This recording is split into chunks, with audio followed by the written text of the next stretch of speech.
नमस्कार, मैं हूं आपके साथ निलोफर अंसारी और आप देख रहे हैं न्यूज समाचार जनता की आवाज। आइए नजर डालते हैं आज की बड़ी खबर पर। दिल्ली के मुख्यमंत्री अरविंद केजरीवाल की पत्नी सुनीता केजरीवाल ने जारी किया वीडियो। इस वीडियो में सुनीता केजरीवाल दावा कर रही कि अरविंद केजरीवाल को गिरफ्तार क्यों किया गया। सुनीता केजरीवाल के मुताबिक अरविंद केजरीवाल को एनडीए टीडीपी के आंध्र प्रदेश के एक सांसद मंगुटा श्रीनिवासुलु रेड्डी एमएसआर के बयान के आधार पर गिरफ्तार किया गया।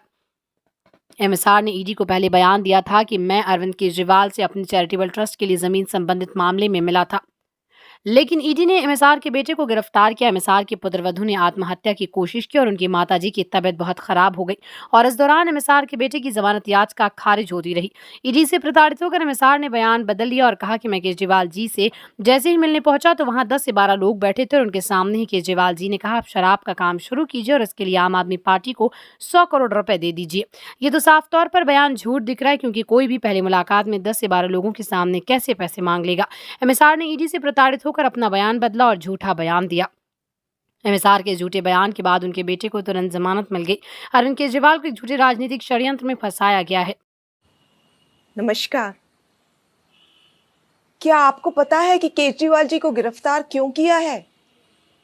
केजरीवाल जी को एनडीए के एक एमपी के बयान पर गिरफ्तार किया है। उनका नाम है मंगुटा श्रीनिवासुलु रेड्डी यानी एमएसआर। एमएसआर आंध्र प्रदेश से एनडीए के एक सांसद हैं। एमएसआर ने ऐसा क्या बयान दिया जिससे आपके मुख्यमंत्री केजरीवाल को गिरफ्तार कर लिया? 17 सितंबर 2022 को एमएसआर के ठिकानों पर ईडी की रेड हुई। उनसे पूछा गया कि क्या वो कभी केजरीवाल जी से मिले हैं।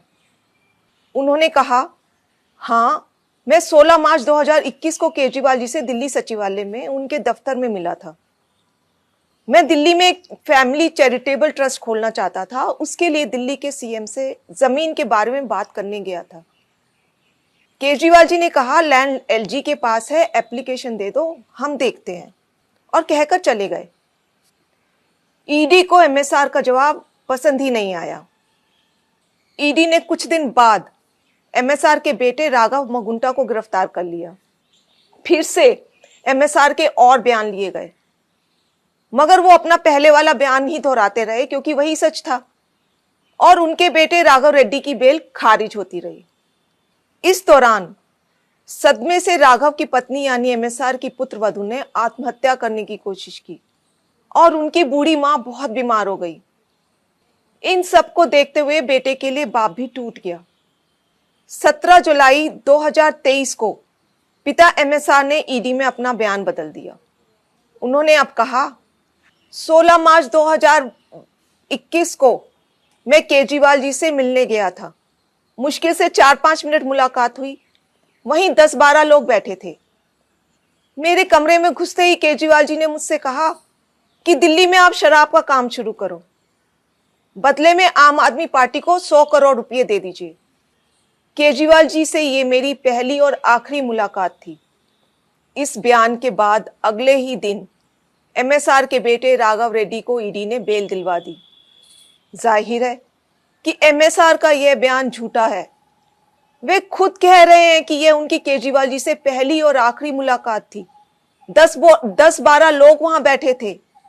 अगर किसी को किसी से पैसे मांगने भी थे तो वह क्या कोई किसी अजनबी से पहली मुलाकात में ही 10-12 लोगों के सामने इस तरह पैसे मांग लेगा?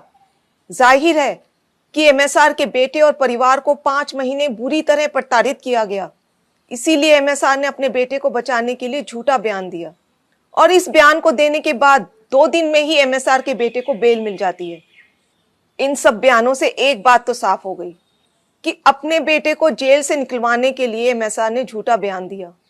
कोर्ट ने भी केजरीवाल जी को बेल देते हुए यही माना कि ईडी ने बेल का लॉलीपॉप देकर बयान लिया बिना किसी सबूत के।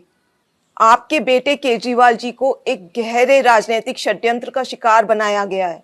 वो एक सामान्य पढ़े लिखे देशभक्त और कट्टर ईमानदार व्यक्ति हैं।